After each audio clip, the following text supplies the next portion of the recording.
Lieutenant Jackson Reed gripped the fractured controls of his medical shuttle as it careened through the swirling storm clouds of Iliara Prime. Rain lashed the cockpit's cracked viewport, turning the outside world into a blur of gray and green. The sensors had long since failed.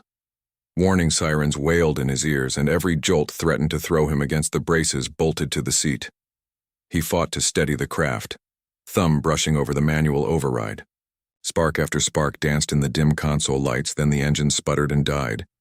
With a final shuddering groan, the shuttle plunged from the sky. When it hit the jungle canopy, vines whipped the hull like angered snakes. The ship bucked, and cracked pieces of metal peeling away. Jackson felt his vision swim. The last thing he heard was the roar of tearing metal, and then blackness. Pain woke him. A dull ache bloomed across his ribs and left leg.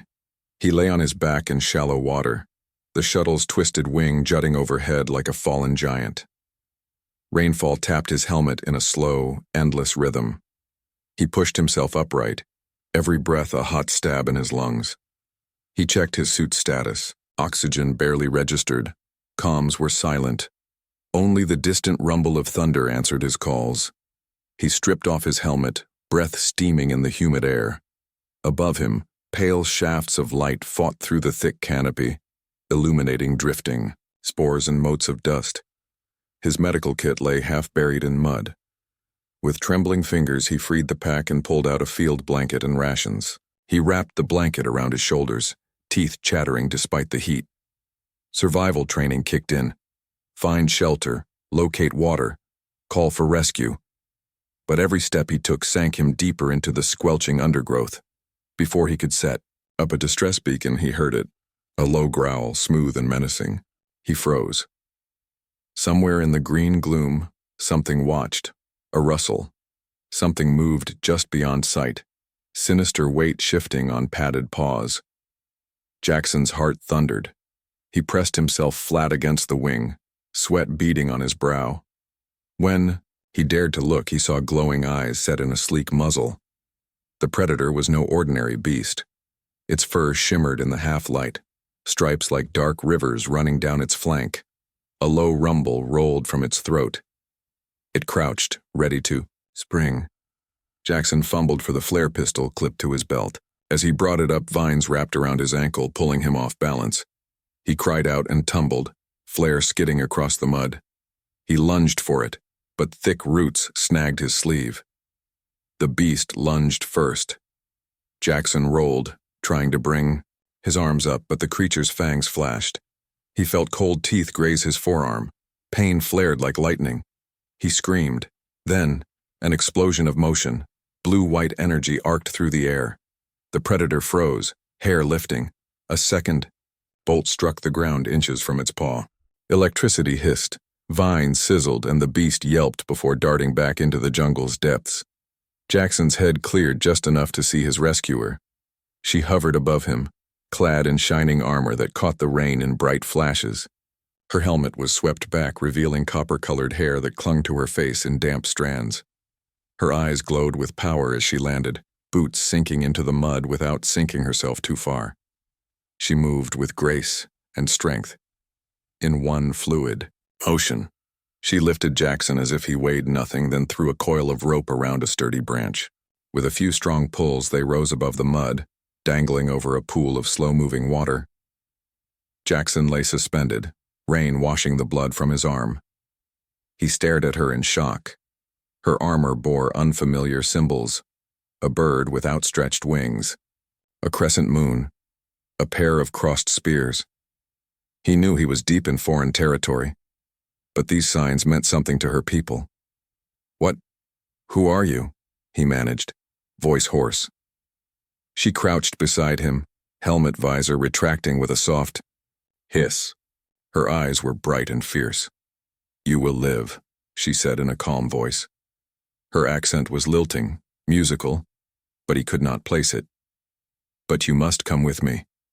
Before he could answer, the vines beneath them snapped. The branch shook. As the root system trembled, the beast howled somewhere below, challenging its attacker. She shot another bolt of energy at the snarling noise, and the growl faded into distant echoes. She lifted him down gently onto a solid platform of woven vines and living wood that rose like a terrace among the trees. Jackson felt the electric hum in the air, as if the jungle itself was alive with power. Lightning cracked overhead. Rain hammered the leaves. Jackson swallowed hard, every nerve alive with fear and wonder. He pressed a hand to his forehead, tasting blood and mud. The warrior knelt beside him and examined his wound with expert fingers. Jackson winced. She did not flinch. After a moment, she tore a strip from his shirt, cleaned the cut, pressed a glowing gel onto the flesh. He found his voice again. "Thank you," he whispered. She paused, expression unreadable. Then she nodded once. "You owe me your life." Behind her, the jungle closed in, mystery pressing against them like a living wall. Jackson realized he did not know this world or its dangers. But for the first time since the crash, he felt hope. He would survive. And perhaps in this wild place he might even find something more than rescue. Lieutenant Jackson Reed woke to the soft glow of alien lanterns swinging overhead. He lay on a bed of woven vines, the same living wood platform where the warrior priestess had tended his wound. The gel on his forearm pulsed gently, knitting flesh without pain.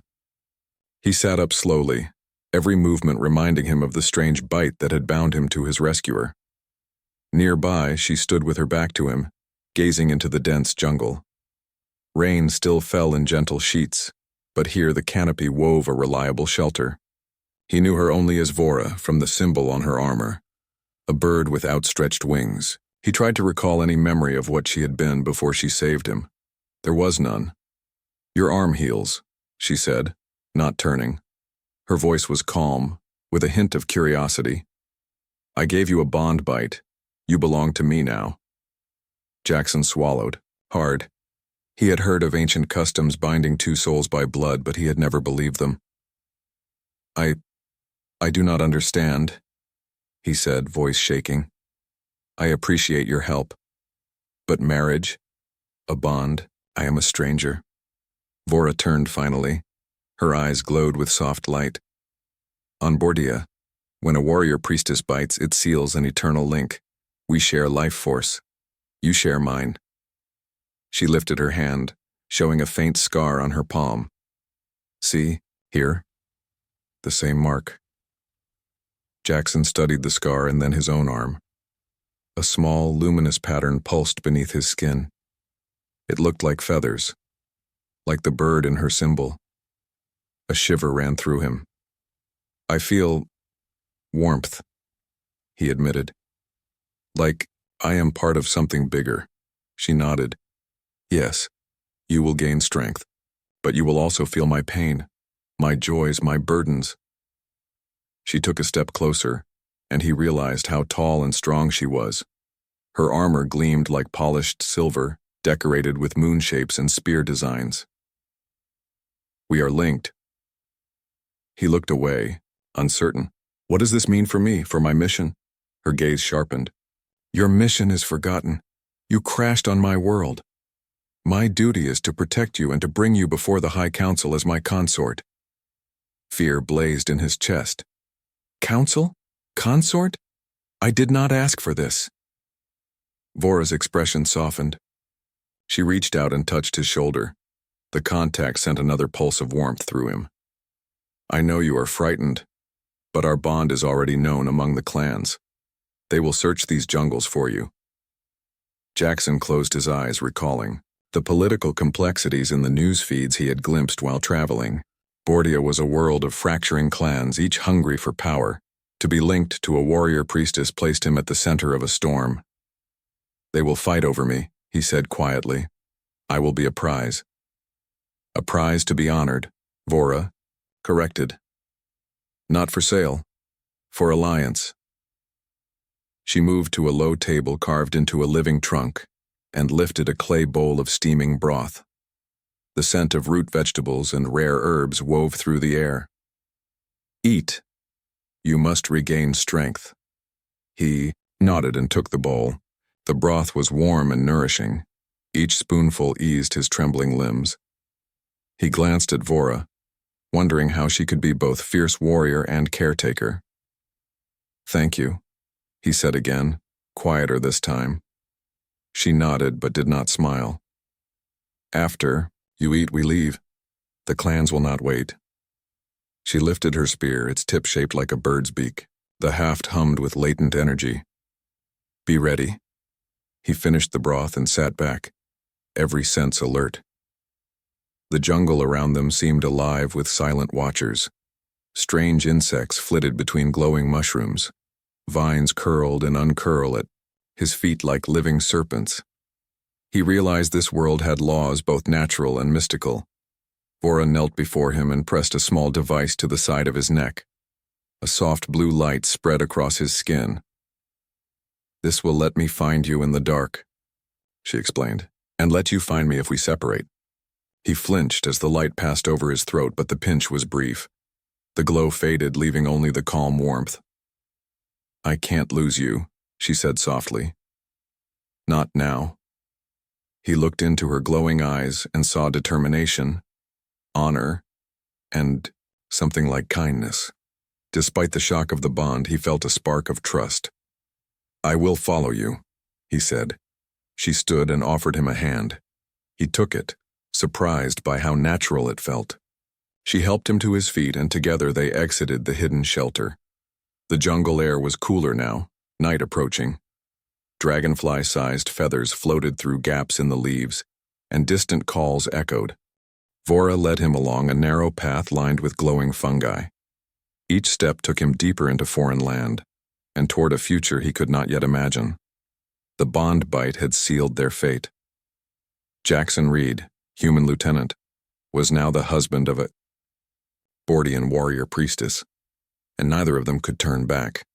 Lieutenant Jackson Reed and Vora moved swiftly through the phosphorescent underbrush, guided by the small locator device resting against his throat. Each footstep echoed softly on living roots that formed a natural pathway. Above them, the jungle's ancient trees arched into a vaulted ceiling, their leaves glowing with bioluminescent patterns that pulsed like distant lanterns. As they neared the edge of the forest, the air grew cooler and crisper. Vora paused at an opening where the land sloped down toward a vast city of floating platforms. The citadel of Bordia Major hovered above a silver lake, its towers and bridges crafted from pale stone that shone even in the dim light. Hovercraft darted between spires like schools of glowing fish. Jackson stared in awe. For all his years in the Space Corps, he had never seen a city built on living water. He felt a flutter of fear. He was a stranger here, bound by an ancient custom he barely understood. Yet he also felt something else, a thrill at the adventure unfolding before him. Vora laid a hand on his arm. Her grip was firm but gentle. "Tonight, you will meet the High Council. They will hear our claim." Her voice was steady, though he sensed a flicker of tension beneath her calm. He nodded, straightening his shoulders. "I am ready." Together they descended along a wide causeway carved from gleaming stone. Servants and guards paused to stare, whispering among themselves as the pair passed. Jackson felt dozens of eyes on him, some curious, some skeptical, others guarded. He kept his face impassive, though his heart raced. At the base of the citadel rose a grand amphitheater carved from marble. The hall's steps spiraled upward around a circular dais where the High Council convened. Massive banners hung between columns, each one bearing the crest of a great clan, a wolf's head, a twin sun symbol, a mountain crowned with fire. The banner of Vora's house, a silver bird in flight, fluttered proudly near the center. Vora led Jackson up the steps. At the top, 8 robed figures sat in a semicircle. Their robes were woven from reflective threads that caught the pale light, and each held a slender staff topped with crystals. The council's faces were a mix of ages and expressions, some lined with age and wisdom, others smooth and tightly controlled. A hush fell over the assembly as Vora knelt before the dais, drawing Jackson down beside her. She spoke first in the Bordian tongue, invoking the ancient rite of the bond bite. Jackson listened as her words filled the chamber with their rhythmic cadence. Though he did not understand the language, he felt its power in the air. Then the eldest, counselor, A tall woman with silver hair braided into coils rose. She spoke slowly in the common galactic language so Jackson could understand. Vora of House Athera claims this human, Jackson Reed, as her husband by bond right. This claim stands under Bordian law. Let it be recorded. A murmur rippled through the crowd. Jackson bowed his head out of respect, though he felt the weight of 50,000 strangers' expectations pressing on his shoulders. The youngest counselor, a stern-faced man, leaned forward. He is of human worlds, unpredictable, unproven. What proof do we have that this bond is genuine? Vora stood and pointed to the glowing pattern on Jackson's forearm. The feathered mark pulsed in time with her voice. The bond lives within him as truly as it lives in me. It cannot be forged by trick or false oath. Another counselor, her robes stamped with the symbol of twin moons, studied Jackson intently. Human, do you accept this bond? Do you swear allegiance to Bordia and to our people? Jackson inhaled and met her gaze. He thought of the storm that had crashed his shuttle, the creatures that had hunted him, and the warrior who had saved his life. He thought of the gentle healing, the shared warmth, and the trust that had grown between them. I accept, he said clearly. I pledge my loyalty to House Athera, to Queen Vora, and to the people of Bordia. I will stand with you as your consort and guardian. A ripple of approval ran through the hall. The eldest counselor nodded, her expression softening. She raised her staff, and the crystal atop it glowed with bright light.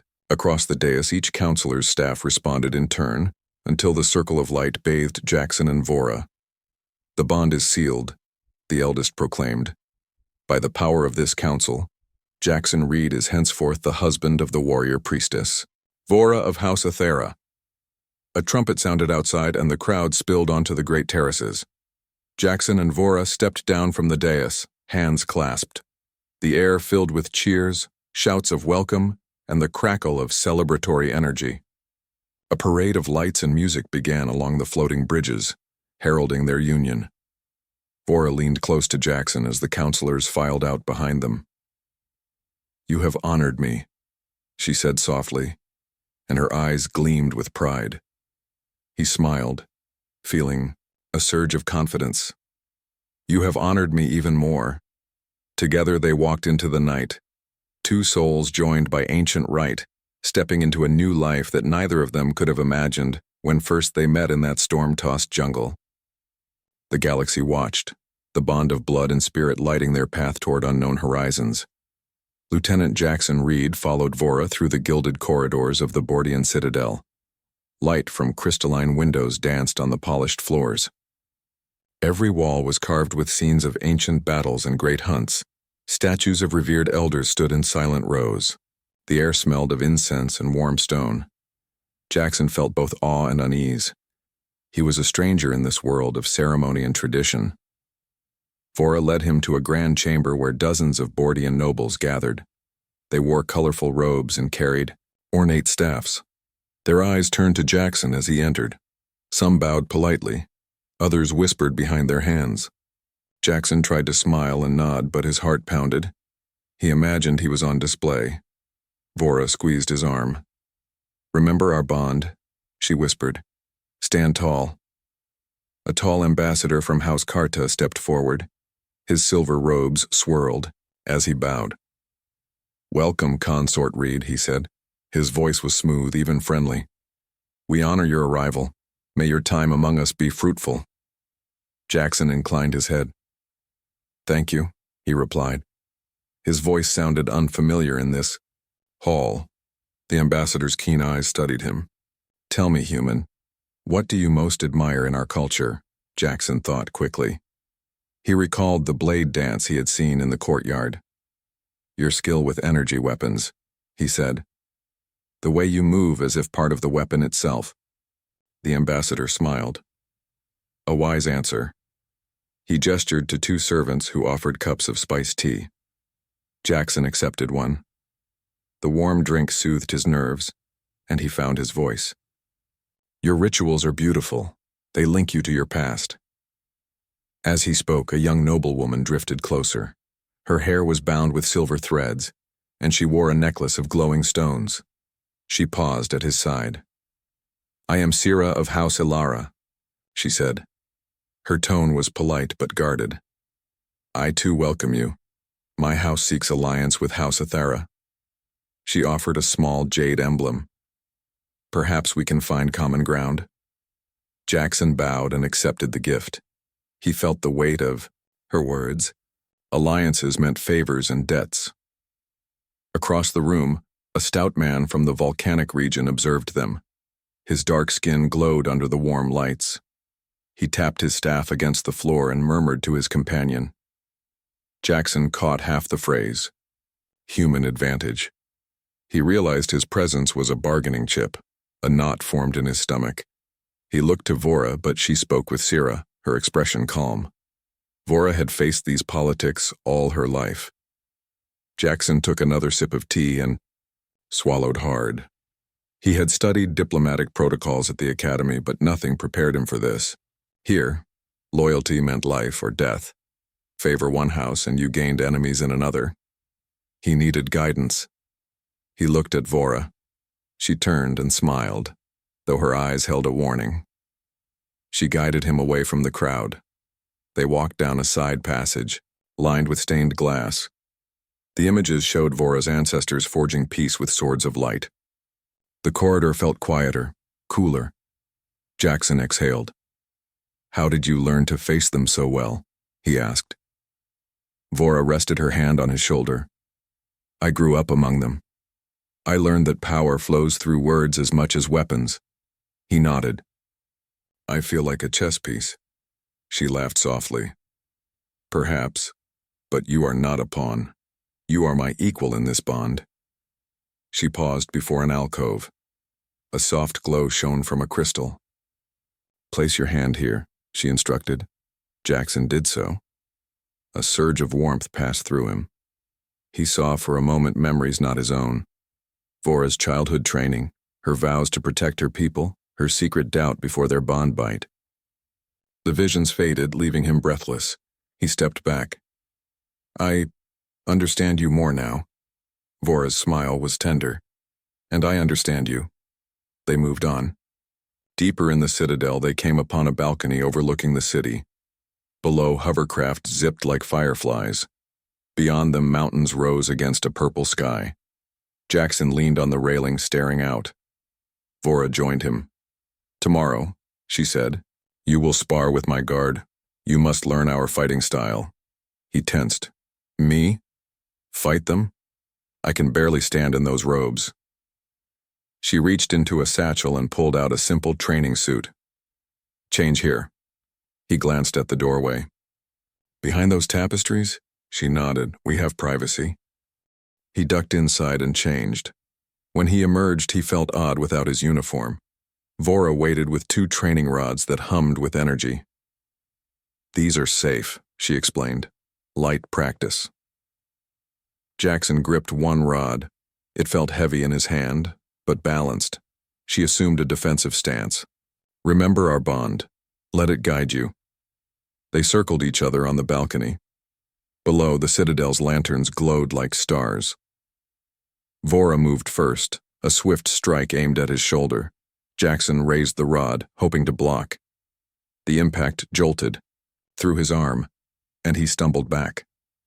Pain flared, but he steadied himself. He remembered her lessons.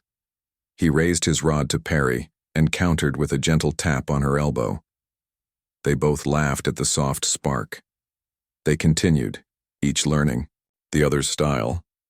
Jackson discovered that his human reflexes blended with Bordean grace. He moved more freely than he imagined. When they paused, their breaths quick but steady, Vora rested a hand on his chest. "You have promise," she said. "With practice you will be a warrior of Bordia." He smiled, feeling pride. "And you teach me well?" She studied him, her eyes bright. "Together, we will face whatever comes." He nodded, looking back at the city. He was a stranger no more. In the glow of Bordia Major amid intrigue and ceremony, Jackson Reed found his place at Vora's side, and the court had only just begun. Lieutenant Jackson Reed rose before dawn the next morning, the soft glow of Bordean lanterns still dim in the Thier training hall. Vora waited in her armor, though she wore light practice gear beneath. Her eyes held encouragement as Jackson strapped on his own training vest. The hall's floor was polished stone, cool under his bare feet.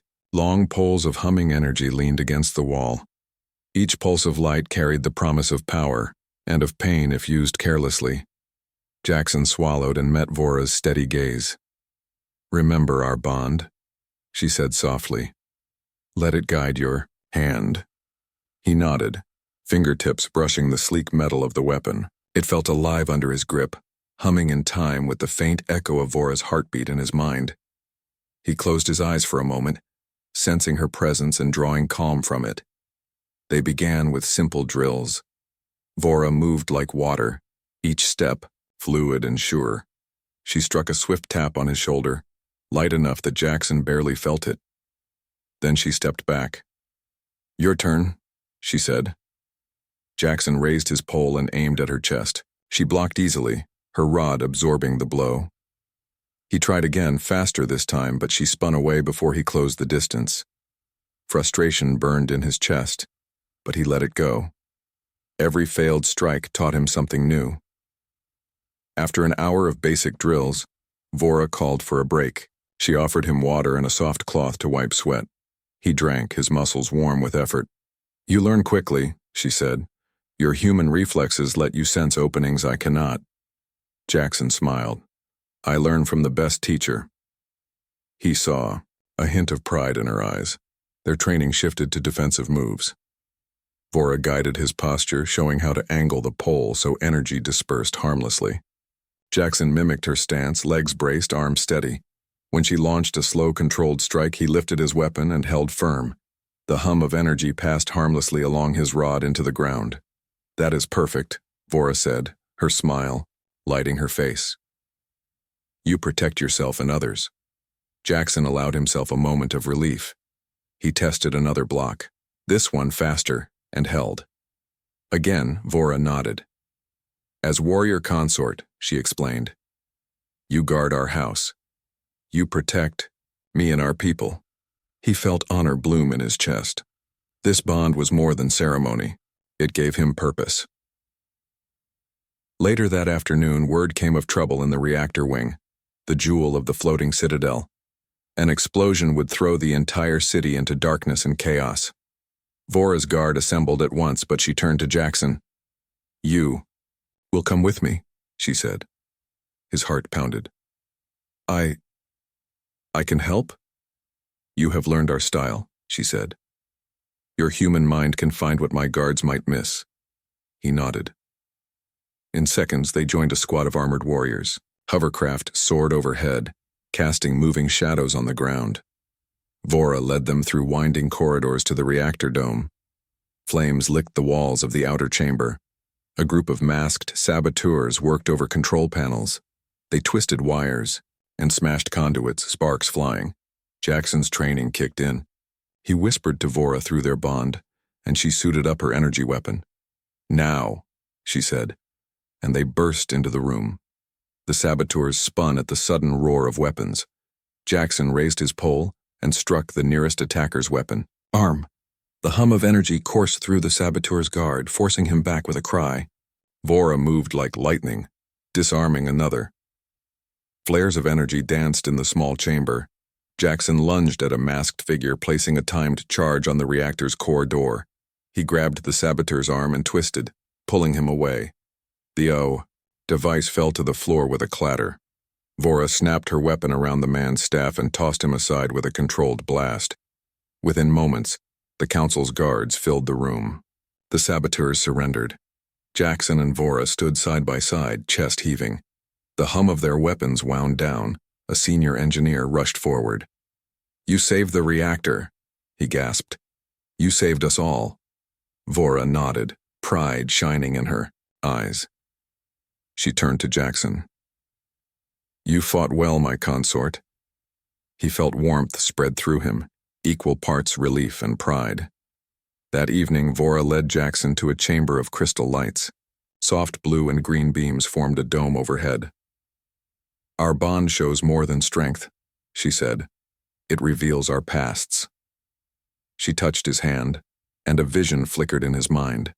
He saw Vora as a child, training with stern masters beneath a storm of cold wind. He saw her vow to protect her house after her parents fell in battle.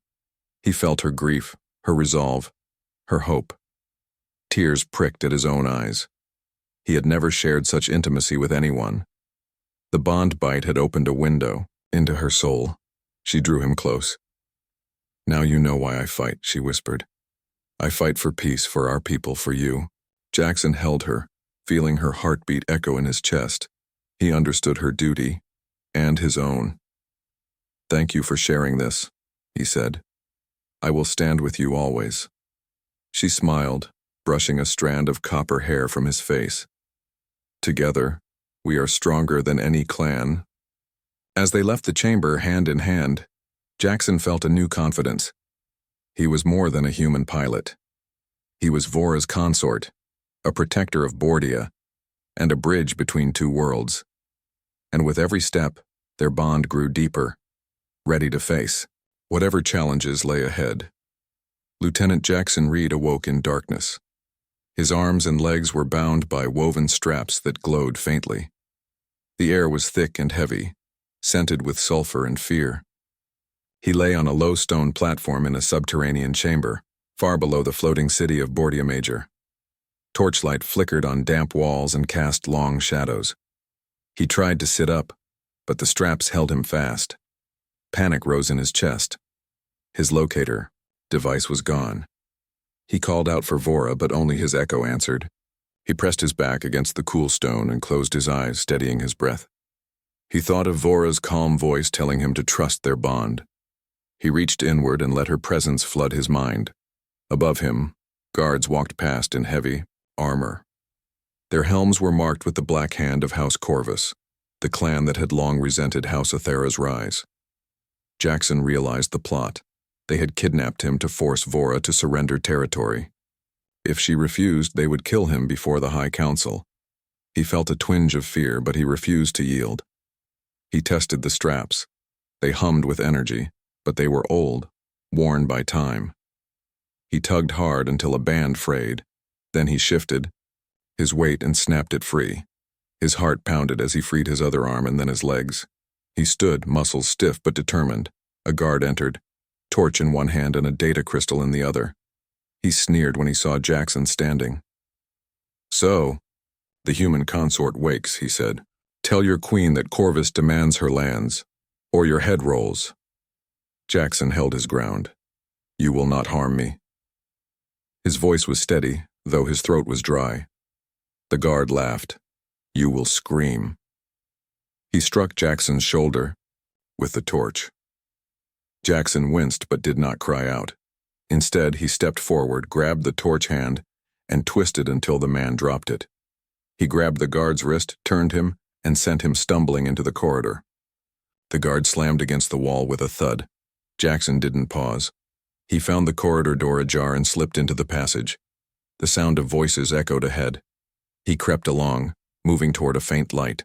At a corner he peered around and saw two more armored Corvus guards speaking in low voices. One guard gestured to a barred gate at the end of the tunnel, the ritual space. "That's where they hold her." Jackson's heart lurched.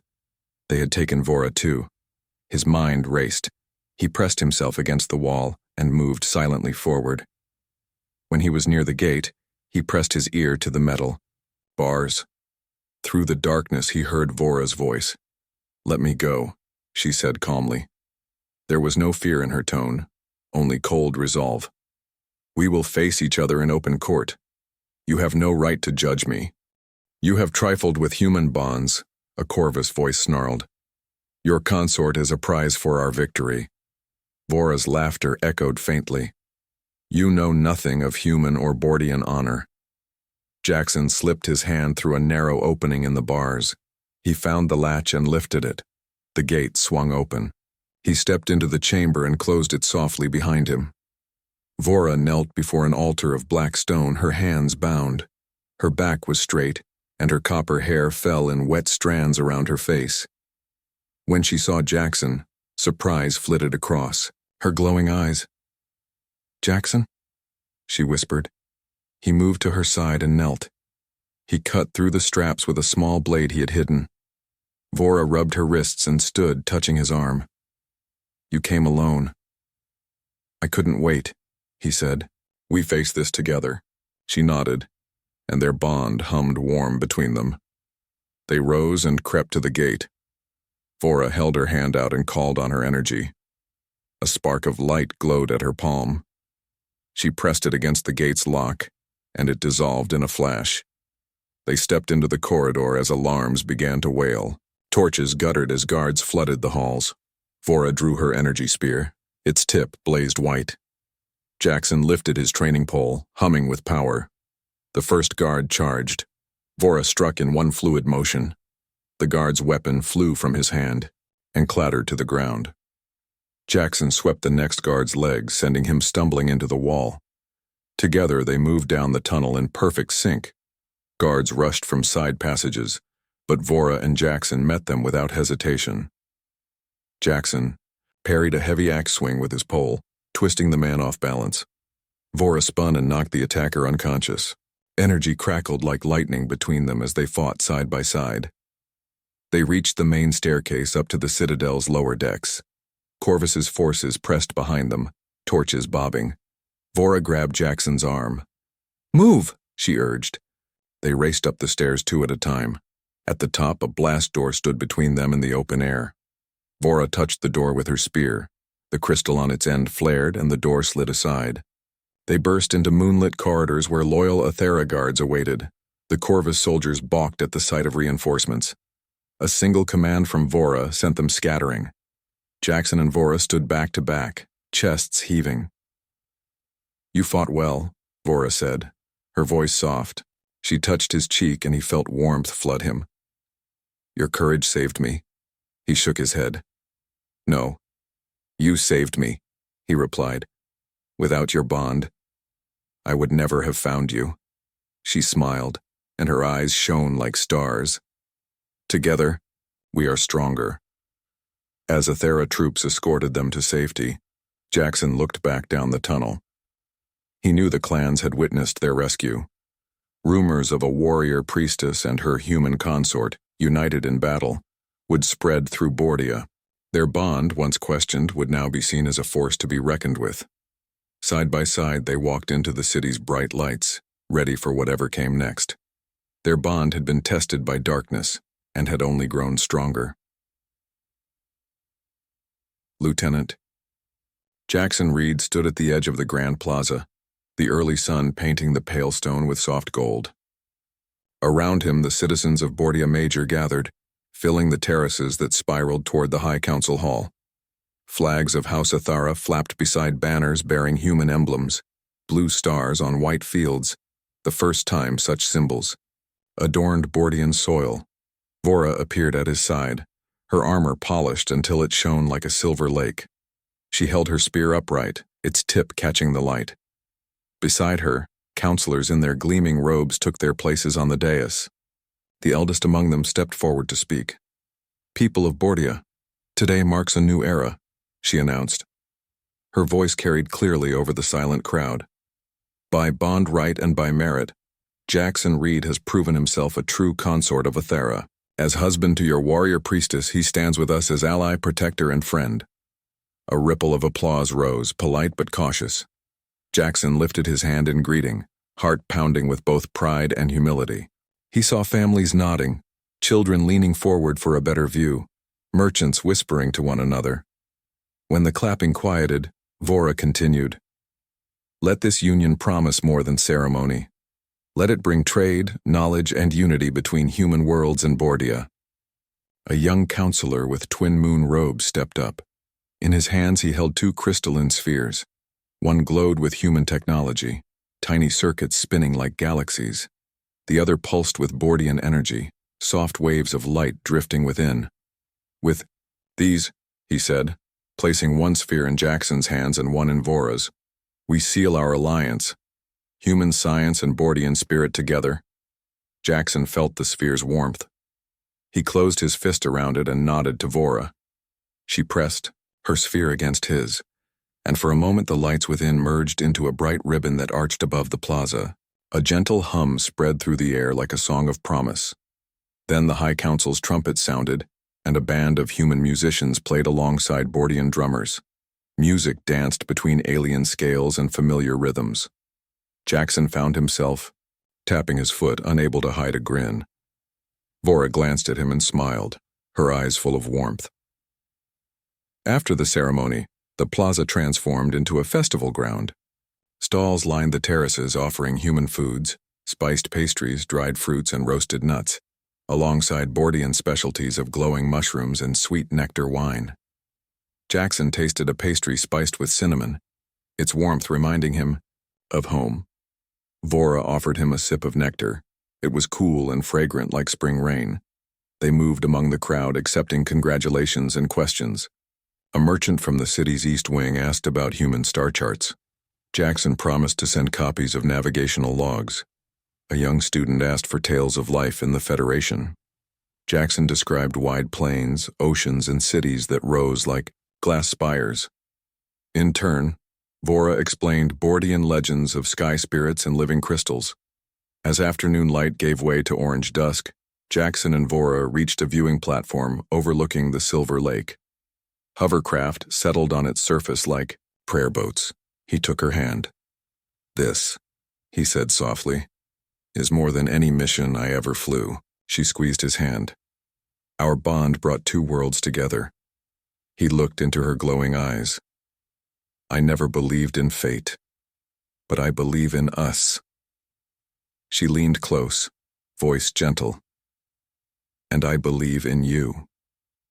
Behind them, lanterns lit the terraces as night arrived. The people sang in Bordian and human tongues, voices weaving like threads in a tapestry. Jackson and Vora listened, hearts full. In the distance, the High Council Hall shone like a beacon. Tomorrow, ambassadors from other worlds would arrive, drawn by news of this new alliance. Together, Jackson and Vora would greet them, show them a partnership built on respect, courage, and shared honor. That night, they walked hand in hand through the Citadel's gardens. Bioluminescent vines arched overhead, blooming with soft white flowers. Fireflies drifted like living stars. Jackson paused beside a pool of still water that reflected the moon. "Will you stay?" Vora asked, her voice as quiet as the night. "Here, with your people in mine?" He knelt beside her and gazed at their reflections touching in the water. "I will," he said. "Your world is my home now." She knelt beside him, placing her hand over his. The bond on his arm pulsed once, softly. Together, they rose and walked back to the Citadel. Above them, the moon illuminated the path. Below, them two worlds beat as one, joined by a warrior's bite, a pilot's courage, and a promise that would light the galaxy for years to come.